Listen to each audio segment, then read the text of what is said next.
తిరుమలలో బస్ దిగిన దగ్గర నుండి మళ్ళీ బస్ ఎక్కే వరకు ఎటు చూసినా క్రౌడే ఉన్నారు. ఇంకా ఇంతమంది క్రౌడ్‌ని చూసి మేము దర్శనంకి వెళ్ళకుండా వచ్చేసాం. Hi friends! Welcome back to my channel. Present మేము కేఆర్‌పురం రైల్వే స్టేషన్ దగ్గర అయితే ఉన్నాం. మా ఫ్రెండ్ మ్యారేజ్ ఉంటే ఈరోజు తిరుమల అయితే వెళ్తున్నాం. తిరుమలలో మ్యారేజ్‌కి వెళ్ళడం ఇదే ఫస్ట్ టైం నాకు. ఇంకా క్రౌడ్ కూడా తక్కువ మంది ఉంటే దర్శనం చేసుకొని వద్దామని ప్లాన్ చేసుకున్నాం. ఈరోజు మేము ట్రావెల్ చేసే train Seshadri express Bengaluru to Kakinada. అలాగే కాకినాడ నుంచి బెంగుళూరు వచ్చే శేషాద్రి కూడా ఇప్పుడే ప్లాట్‌ఫామ్‌లోకి అయితే వచ్చింది. ఇంకా 5 మినిట్స్ డిలేలో మేము వెళ్ళే శేషాద్రి ఎక్స్‌ప్రెస్ కూడా వచ్చేసింది. ఈ ఇయర్ పొంగల్‌కి అనుకుంటా ఈ శేషాద్రి ఎక్స్‌ప్రెస్‌ని ఐసీఎఫ్ కోచెస్ నుంచి ఎల్‌హెచ్‌పి కోచెస్‌కి అప్‌గ్రేడ్ చేశారు. పక్క ప్లాట్‌ఫామ్‌లో కోయంబత్తూర్ టు బెంగుళూరు ఉదయ్ ఎక్స్‌ప్రెస్ అయితే వచ్చింది. ఇంకా మన ట్రైన్ అయితే కేఆర్‌పురం నుండి స్టార్ట్ అయిపోయింది. ఈ వీడియోలో కేఆర్‌పురం టు తిరుపతి జర్నీ ఎలా జరిగింది, అలాగే తిరుమలలో మా ఫ్రెండ్ మ్యారేజ్ ఎలా జరిగింది, తిరుమలలో క్రౌడ్ ఎలా ఉన్నారు, మేము దర్శనానికి వెళ్ళామా లేదా అన్నీ ఈ వీడియోలో అయితే డిస్కస్ చేద్దాం. వీడియో ఎండ్ వరకు చూడండి. చెప్పా గదా! శేషాద్రి ట్రైన్ ఎల్‌హెచ్‌పి కోచెస్‌తో నడుస్తుందని. అలాగే మేము ఎక్కిన కోచ్ అయితే చాలా కొత్తగా ఉంది. యాక్చువల్‌గా తిరుపతికి బస్సులో వెళ్దామని ప్లాన్ చేసాం. కానీ సండే గదా! బసెస్ చూస్తే చాలా కాస్ట్ ఉన్నాయి. ఇంకా ఆఫ్టర్‌నూన్ కల్లా బ్లాబ్లాలో కాస్ట్ చూసుకొని తక్కువ ఉంటే ఇంకా బ్లాబ్లా బుక్ చేసుకొని వెళ్దాం అనుకున్నాం. లక్కీగా శేషాద్రిలో కరెంట్ అవైలబిలిటీ 10 టికెట్స్ ఉంటే ఇంకా ఫాస్ట్‌గా బుక్ చేసుకొని రెడీ అయిపోయాం. మేము రెడీ అయ్యేసరికే 10:30 అయిపోయింది. ఇంకా కుడ్లు గేట్ నుండి కేఆర్‌పురం ఆటో గాని, క్యాబ్ బుక్ చేస్తే లేట్ అయిపోతుందేమో అని ఇంక బైక్‌లోనే స్టార్ట్ అయిపోయాం. ఇంకా బైక్ అయితే రైల్వే స్టేషన్ పార్కింగ్ స్టాండ్‌లో పెట్టేసా. గంటకి ₹10 చార్జ్ చేస్తారనుకున్నా. బట్ 24 అవర్స్‌కి ₹60 అంట.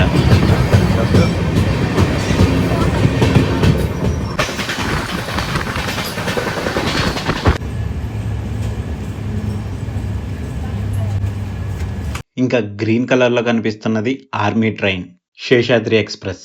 బెంగుళూరులో మార్నింగ్ 11:30కి స్టార్ట్ అయ్యి కాకినాడ 6:30కి అయితే రీచ్ అవుతది. ఈరోజు మనమైతే తిరుపతి వరకు కాబట్టి తిరుపతి రీచ్ అయ్యేసరికి ఈవినింగ్ 5:30 అలా అవుతది. ఈ టోటల్ ట్రైన్ డిస్టెన్స్ వచ్చేసి 950 కిలోమీటర్స్. 19 అవర్స్‌లో అయితే రీచ్ అవుతది. 30 మినిట్స్ డిలేలో ప్రెజెంట్ బంగారుపేట స్టేషన్‌కొస్తే ఇక్కడే 20 మినిట్స్ ఎక్స్‌ట్రా ఆపేశాడు. అప్రాక్స్‌గా 50 మినిట్స్ డిలేలో ఈ ట్రైన్ అయితే నడుస్తుంది ప్రెజెంట్.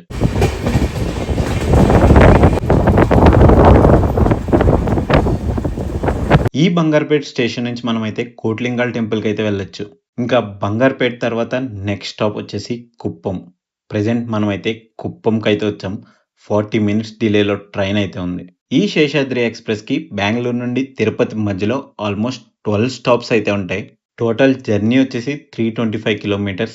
ఆల్మోస్ట్ 6 అవర్స్ అయితే పడతది.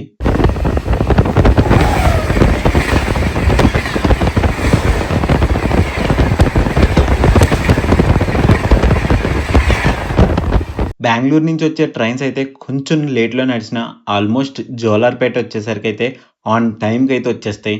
మేబీ ఈ ట్రైన్స్ యొక్క టైమ్ టేబుల్స్ అలా డిజైన్ చేస్తారేమో. ఆల్మోస్ట్ 40, 50 మినిట్స్ డిలేలో ఉన్న ట్రైన్ జోలార్‌పేట స్టేషన్‌కొచ్చేసరికి 10 మినిట్స్ అయిపోయింది. ఈ స్టేషన్‌లో ఆల్మోస్ట్ చాలా ట్రైన్స్ అయితే 10 మినిట్స్ పైనే స్టాప్ అవుతాయి. ఇంకా పక్క ప్లాట్‌ఫామ్‌లో డబుల్ ఇంజిన్‌తో పెద్ద గూడ్స్ రైల్ చాలా స్లోగొస్తుంది.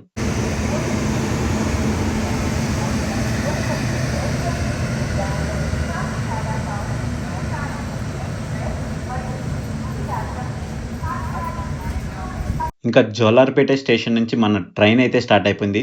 ప్రెజెంట్ టైమ్ వచ్చేసి 2:35 అయితే అవుతుంది. ఈ జోలార్‌పేట స్టేషన్ వస్తే నాకైతే ఒకటే గుర్తొస్తది. ఫస్ట్ టైమ్ బెంగుళూరు నుంచి కాకినాడ వెళ్ళేటప్పుడు ఇక్కడైతే గారెలైతే తిన్నా.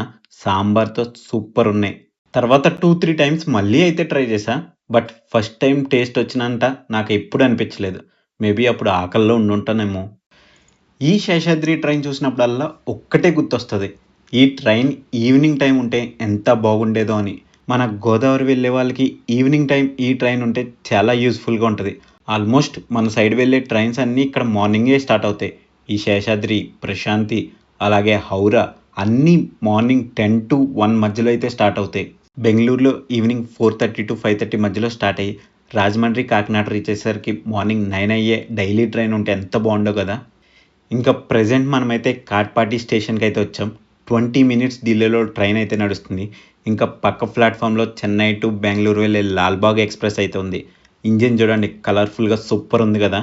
ఇంకా కాట్పాటి క్రాస్ అయ్యాక ఒక పెద్ద టర్నింగ్ అయితే వచ్చింది. చూడండి ఎంత పెద్ద టర్న్ ఉందో.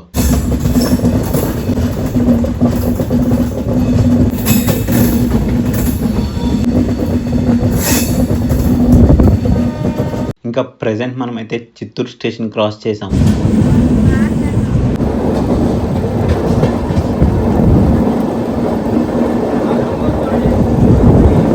నాకు ముందుండే కోచెస్ ఇంజిన్తో సహా ఎంత క్లియర్గా కనిపిస్తుందో చూడండి.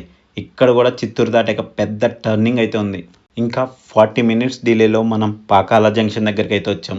ఇంకా పాకాల జంక్షన్ తర్వాత నెక్స్ట్ స్టాప్ వచ్చేసి తిరుపతి. ఈరోజు ఎండ మామూలుగా లేదు. దాంతోపాటు ఈ బెంగళూరు క్లైమేట్కి అలవాటు అయిపోయి ఇలా 6 అవర్స్ జర్నీకే ఈ ఎండలు అయితే ఫుల్ చెమటలు పట్టేసాయి.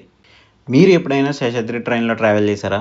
ఇన్ కేస్ ట్రావెల్ చేస్తే ఎక్కడి నుంచి ఎక్కడికి ట్రావెల్ చేశారో కింద కమెంట్ సెక్షన్లో షేర్ చేయండి. ఎప్పుడు నాకు ఒకటే గుర్తుపెట్టుకుంటా, ఈ కొండలు వచ్చేస్తే ఇంకా తిరుపతి వచ్చేసిందని ఆల్మోస్ట్ ఫిక్స్ అయిపోతా. ఫైనల్గా 30 మినిట్స్ డిలేతో తిరుపతి అయితే రీచ్ అయిపోయాం. ఇంకా రైల్వే స్టేషన్ నుంచి బయటకు వచ్చి విష్ణు నివాసం దగ్గర బస్సెస్ అవైలబుల్గా ఉంటాయి కదా, ఇంకా అక్కడికి వెళ్ళి ఇంకా ఏసీ బస్ అయితే ఎక్కేసాం. ఇంకా ఏసీ బస్ టికెట్ కాస్ట్ వచ్చేసి 110 రూపీస్, అలాగే నాన్ ఏసీ అయితే 90 రూపీస్. ఇంకా 2 వేస్ టికెట్స్ తీసుకుంటే ఏసీ బస్ 200, నాన్ ఏసీ అయితే 160. ఇంకా ఘాట్ రోడ్ ఎంట్రన్స్ దగ్గర లగేజ్ చెక్ చేయించుకుని ఇంక స్టార్ట్ అయిపోయాం. ఇంకా అరౌండ్ 40 to 50 మినిట్స్లో అయితే తిరుమల కొండ మీదకి అయితే వచ్చేసాం. ఇక్కడ క్రౌడ్ అయితే మామూలుగా లేరు. ఎక్కడ చూసినా జనమే కనిపిస్తున్నారు. ఇండిపెండెన్స్ డే హాలిడే కూడా కవర్ అయింది కదా, అందుకే చాలామంది అయితే క్రౌడ్ వచ్చారంట. ఇంకా మేము బస్ దిగేసాక మ్యారేజ్ హాల్ దగ్గరికి అయితే వెళ్ళాం. అది వచ్చేసి మ్యూజియం పక్కనే ఉన్న గుబ్బా చౌటరీ. ఇక్కడే మాకైతే ఫ్రెష్ అవ్వడానికి అయితే ఏసీ రూమ్ కూడా ఇచ్చారు. ఇంకా ఫాస్ట్గా ఫ్రెష్ అయిపోయి మ్యారేజ్ దగ్గరికి అయితే వచ్చేసాం. ఇంకా మ్యారేజ్ వచ్చేసి అరౌండ్ 1 o'clockకి. ప్రజెంట్ బయట అయితే ఏవో చిన్న ఈవెంట్స్ అయితే చేస్తున్నారు. ఇదే మండపం డెకరేషన్. యాక్చువల్గా మా ఫ్రెండ్ వాళ్ళది వచ్చేసి నెల్లూరు. మా ఫ్రెండ్ వాళ్ళ పేరెంట్స్ అయితే తిరుమలలో మ్యారేజ్ చేస్తామని మొక్కున్నారంట. ఇంకా నెల్లూరు నుంచి ఒక 100-150 మెంబర్స్ అయితే తిరుమల వచ్చి ఇక్కడైతే మ్యారేజ్ అయితే చేశారు. ఇంకా నాకు ఫుడ్ అయితే చాలా బాగా నచ్చింది.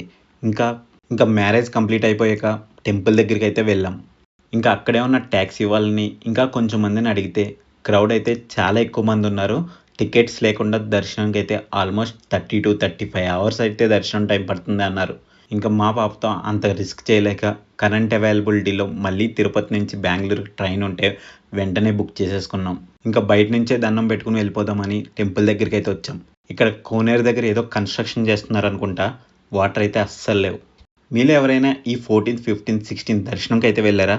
ఇన్ కేస్ దర్శనంకి వెళ్తే ఏ దర్శనంకి వెళ్ళారు, అలాగే మీకు ఎంత టైం పట్టిందో కింద కమెంట్లో షేర్ చేయండి. ఇంకా గుడి ఎదురుగుంటా ఉన్న ఖాళీ ప్లేస్లో చూడండి ఎంతమంది క్రౌడ్ ఉన్నారో. మొత్తం లాకర్స్, రూమ్స్, అలాగే కంపార్ట్మెంట్స్ అన్నీ ఫుల్ అయిపోయాయంట. కానీ మేమైతే చాలా ఫీల్ అవుతున్నాం. ఫస్ట్ టైం తిరుమల వచ్చి దర్శనం చేసుకోకుండా వెళ్ళిపోతున్నాం. ఇంకా బయట నుంచి ఆ గోవిందుడికి నమస్కారం చేసుకుని ఇంకా లడ్డూస్ అయినా తీసుకుందామని లడ్డు కౌంటర్స్ దగ్గరికి అయితే వెళ్ళాం. యాక్చువల్గా ముందుసారి వెళ్ళినప్పుడు అయితే ఫోన్పేతో పే చేసుకునే ఆప్షన్ అయితే ఉంది. అక్కడైతే స్క్రీన్ అయితే పెట్టారు. ప్రజెంట్ అయితే ఆ స్క్రీన్స్ అన్నీ క్లోజ్ చేసేసారు. మా బ్యాడ్ లక్ ఏంటంటే మా దగ్గర క్యాష్ కూడా లేవు. ఇంకా ఆ టైంలో చేసేదేం లేక రిటర్న్ సైలెంట్గా రూమ్కి అయితే వచ్చేసాం. ఇంకా మా ట్రైన్ వచ్చేసి రేణిగుంట నుంచి 7:30కి మార్నింగ్. ఇంకా రూమ్కి వచ్చేసి 2 hours రెస్ట్ తీసుకుని ఇంకా 5కి అయితే తిరుమల నుంచి స్టార్ట్ అవుదామని డిసైడ్ అయ్యాం. ఇంకా 5కి లేచి ఫ్రెష్ అయ్యి రాంబాగిచా బస్ స్టాండ్కి వస్తే ఇక్కడ కూడా క్రౌడ్ మామూలుగా లేరు. వచ్చిన బస్ వచ్చినట్టు ఫుల్ అయిపోతుంది. ఇంకా ఎలాగోలాగా తోసుకుంటూ బస్ అయితే ఎక్కేసాం. అరౌండ్ 7:28కి అయితే మేము రేణిగుంట అయితే రీచ్ అయ్యాం. ఒక్క 5 మినిట్స్ లేట్ అయినా మా ట్రైన్ అయితే మిస్ అయిపోయే వాళ్ళం. లక్కీగా మేమైతే ఆన్ టైంకి అయితే రీచ్ అయ్యాం. ఇంకా నైట్ కూడా సరిగా నిద్రలేదేమో. రేణిగుంటలో ట్రైన్ ఎక్కాక నిద్రపోతే బంగారుపేట క్రాస్ అయ్యాక లేచా. రేణిగుంటలో మేము ఎక్కిన ట్రైన్ వచ్చేసి Vizag to Bengaluru Sunday weekly express. Train number వచ్చేసి 18509. వైజాగ్లో 3:30కి ఈ ట్రైన్ స్టార్ట్ అయ్యి నెక్స్ట్ డే ఆఫ్టర్నూన్ 1:30కి అయితే బెంగళూరు రీచ్ అవుతుంది. ఇక్కడ కేఆర్పురం దగ్గరలో మనకైతే ఒక పెద్ద షెడ్ అయితే ఉంది. ఇక్కడైతే చాలా ఇంజన్స్ ఉన్నాయి. మేబీ ఇంజన్ రిపేరింగ్ షెడ్ అనుకుంటా. ఇంకా ప్రజెంట్ టైం అయితే 1:30 అవుతుంది. ఫైనల్గా హాఫ్ అన్ అవర్ డిలేలో మేమైతే కేఆర్పురం రీచ్ అయిపోయాం. నిన్న అరౌండ్ 11:30కి బెంగళూరులో స్టార్ట్ అయిన మేము మళ్ళీ సేమ్ ఇక్కడికి వచ్చేసరికి 2:30 అయితే అయింది. ఈ వీడియో నచ్చితే ఒక లైక్ చేసి ఇంకా మన ఛానల్ సబ్స్క్రైబ్ చేసుకోకపోతే కొంచెం సబ్స్క్రైబ్ చేసుకోండి బాస్. మళ్ళీ నెక్స్ట్ వీడియోలో కలుద్దాం. Thanks for watching. Bye bye.